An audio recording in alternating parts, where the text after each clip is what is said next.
What's going on guys? At ngayon maglilinis tayo ng ating CVT. At the same time, change oil na rin tayo ng Shell Advance City Scooter. At magkakabit tayo ng dagdag na part sa ating CVT, which is tong torsion control bearing sa ating center spring. Mamaya papaliwanag ko sa inyo bakit kailangan itong magkabit. At the same time, adjust tayo ng bola. Tatlo lang na Racing Monkey. Okay, so sasagutin ko rin yung ibang tanong nyo sa comment section patungkol dito sa ating Daytona straight na CVT. Alright, sige.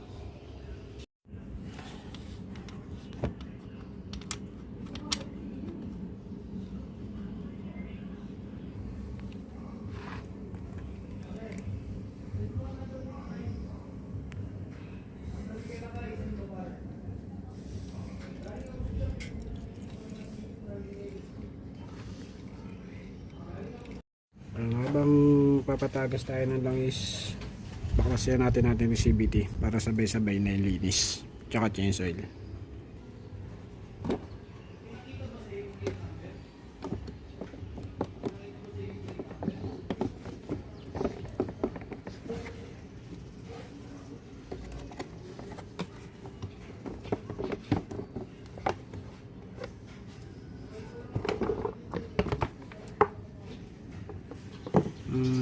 Yeah, may konting tagas na langis. Just normal yan dahil talagang pang spill yan. But dito tuyo naman. Siyempre yung ating washable filter, ayun, madumi na yung banda rito.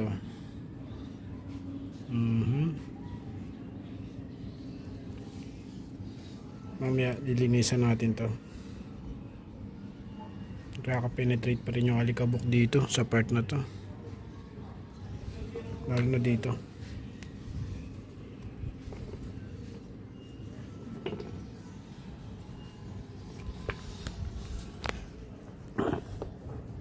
Malaman natin yan kung ang alikabok ay nagpapastro dito sa throttle body.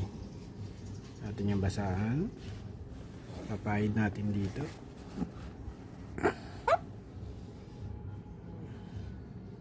Wala naman. So ibig sabihin nasasala niya yung alikabok. Wala. So, hindi ganun kadumi yung ating throttle body with this kind of air filter na washable. Kasi hindi katulad to ng ibang air filter na talagang malaki yung butas. Ito masasala naman yung alikabok. So parang may tela siya. Laban natin to. So yan, nabaklas na natin. Ito yung condition ng ating CVT sa ngayon. Ay, napapansin nyo yung kain. Medyo malaki pa. Hindi pa natin ito matop speed. But anyway, ayan yung kanyang kain. So tingnan natin yung condition ng ating bell at ng ating clutch lining. Baklasin na natin.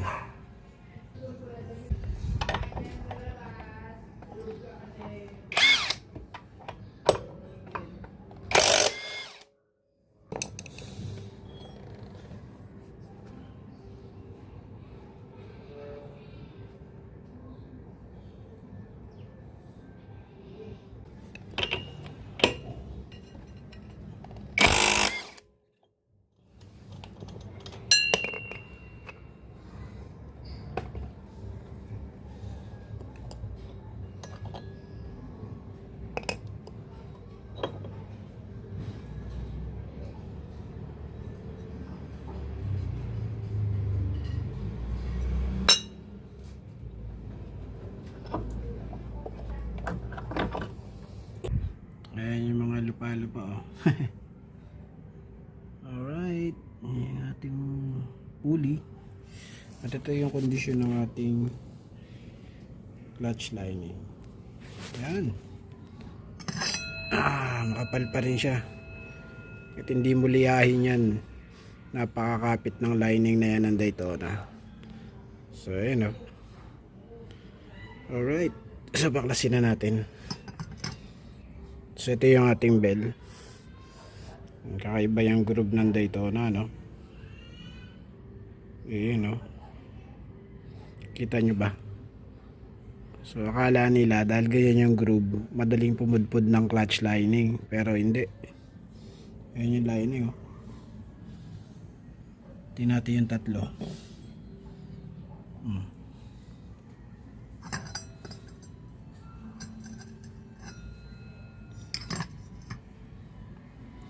Pantay yung kain. Yung sa magic washer na gamit natin, baka tanong nyo na rin, papakita ko naman. Ayan, dalawang magic washer, isang 1mm tsaka isang 0.5mm. Kita ba? Ayan.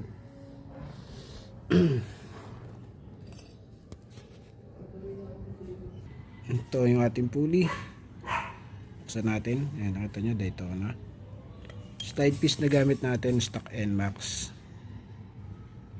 Ayan, daming lupa oh.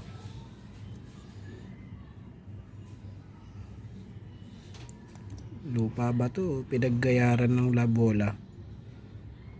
Mamaya, makikita nyo yung timbang ng mga bola natin.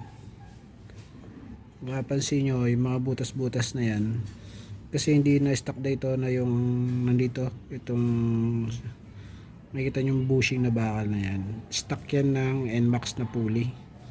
Pinalitan ko yung sa Daytona kasi yung Daytona nabasag. So pinamasinsya pa natin siya para siguradong magamit pa rin naman natin itong pulley ng Daytona. So ito ipapakita ko sa inyo, wait lang. Ayan, ito yung nabasag na inner bushing ng Daytona. Nahati siya oh. Hindi ko alam, sobrang lakas yata talaga ng NMAX. Nabasag niya yung Daytona or sa akin lang talaga to.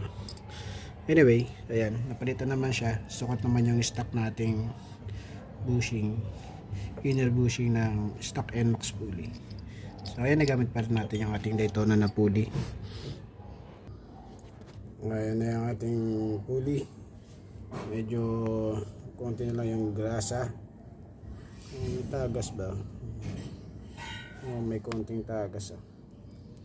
Anyway, sige, check natin yung condition ng ating oil seal, ng grease seal, para kung makita natin may tagas pa ba.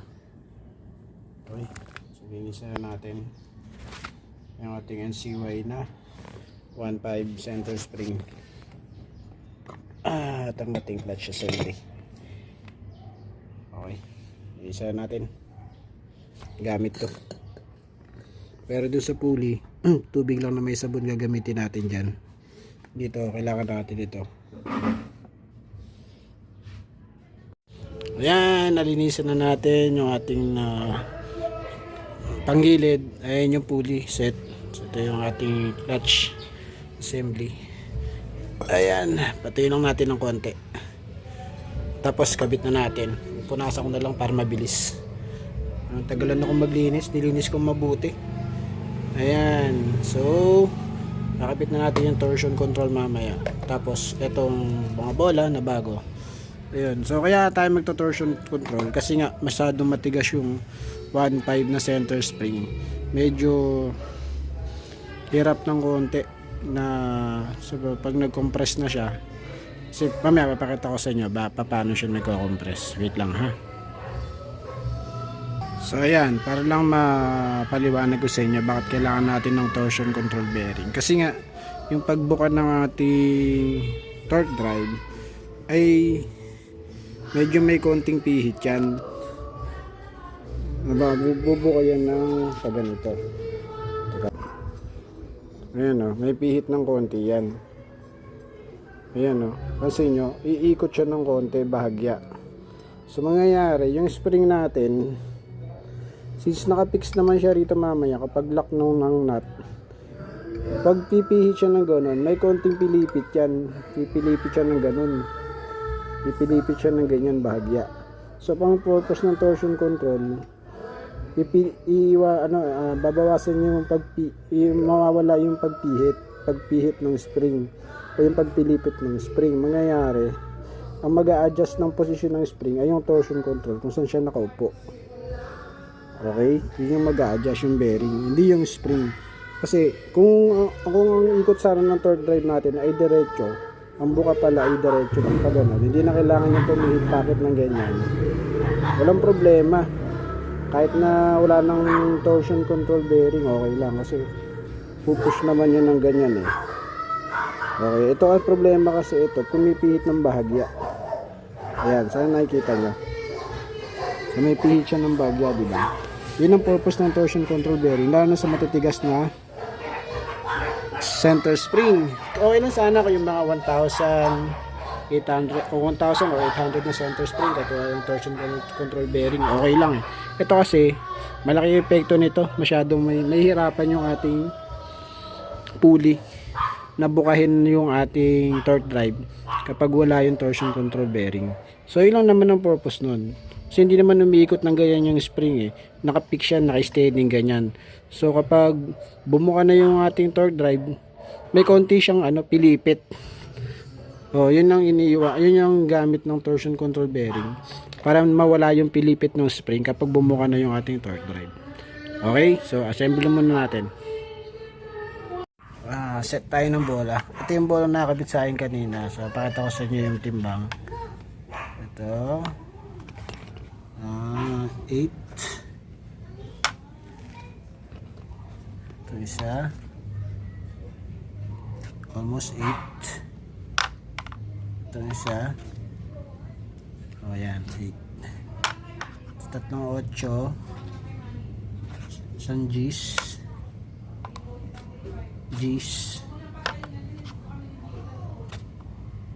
Ang gagawin ko ngayon, maging straight 10 ako. Itong tatlong extra ko ditong bola ay 10 grams to. Sobra. 10.27. So 10. Para nawala kasi ako sa top speed. Sobrang gaang nitong dalawang bola na to. So, gagawin natin straight 10. Kakabit natin. So, ayan. Yan yung ating 10 balls. Right?